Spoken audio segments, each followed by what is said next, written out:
ഇവിടെ ഒന്നും ശൂന്യമായിരുന്നില്ല. നോക്കുമ്പോൾ അതിന് മരുഭൂമിക്ക് അതിൻ്റേതായിട്ടുള്ള ഒരു ആത്മാവുണ്ടെന്ന് എനിക്ക് മനസ്സിലായിട്ടുണ്ട്. അതിൻ്റെ അതിരില്ലാത്ത വിശാലതയിൽ ഒളിഞ്ഞിരിക്കുന്ന സഹനശക്തി, സമാധാനം. ശരിക്കും പറഞ്ഞാൽ ഈ പൊന്മണലിന് ഒരുപാട് ആളുകളുടെ ജീവിതത്തിൻ്റെ കഥ പറയാനുണ്ടാവില്ലേ? ശരിക്കും ഒരുപാട് മനുഷ്യരുടെ കഥ പറയാനുണ്ട്.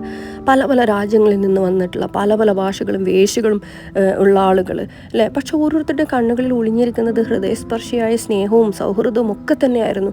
വളരെ അന്യമായിട്ട് തോന്നിയിരുന്ന ആ രാജ്യം ഇപ്പോൾ പ്രത്യക്ഷമായിട്ടുള്ള അതിൻ്റെ സൗന്ദര്യവും വൈവിധ്യവും ഒക്കെ നമുക്ക് കാണാൻ കഴിയുന്നു എന്നുള്ളതാണ് പുരാതനതയെയും ആധുനികതയെയും ഒന്നിച്ചു ചേർത്തൊരു രാജ്യമെന്ന് വേണമെങ്കിൽ പറയാം.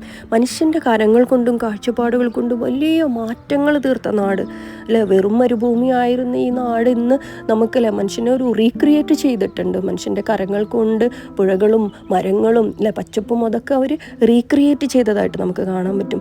ഒരുപാട് മനുഷ്യരുടെ സ്വപ്നങ്ങൾ പൂക്കാൻ വഴിയൊരുക്കിയ വീടെന്ന് നമുക്ക് പറയാൻ പറ്റും അല്ലേ. ശരിക്കും ഈ ഒരു രാജ്യത്തിന് അല്ലെ ഇപ്പോൾ കാലങ്ങൾ പിന്നിട്ടപ്പോൾ ഒരുപാട് നമ്മളെ കൈപ്പിടിച്ചുയർത്തിയ, നമ്മുടെ മാനസികമായി നമ്മളെ പരുവപ്പെടുത്തിയ എന്നുള്ള രീതിയിലൊക്കെ ഈ നാട് ഒരുപാട് അടുത്തുപോയി എന്ന് വേണമെങ്കിൽ പറയാൻ പറ്റും. ഇന്ന് ഞാൻ പറയും കേരളം എൻ്റെ ഹൃദയമായിരുന്നുവെങ്കിൽ എനിക്ക് ആത്മാവാണെന്ന് പറയാൻ പറ്റും.